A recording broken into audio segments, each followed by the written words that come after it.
निंदियों नया वे जागी रोवता निरात में काहे नहीं खूब बुझत बानी कवना हालात में।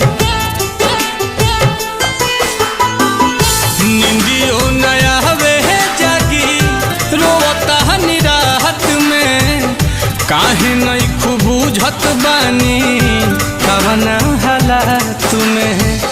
आफत में पड़ल बा पौरा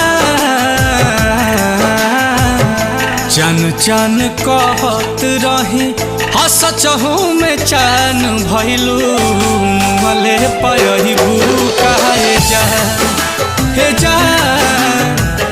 चन चन कहत रही हसचहू में चैन भइलू मले पयबू कहे जा।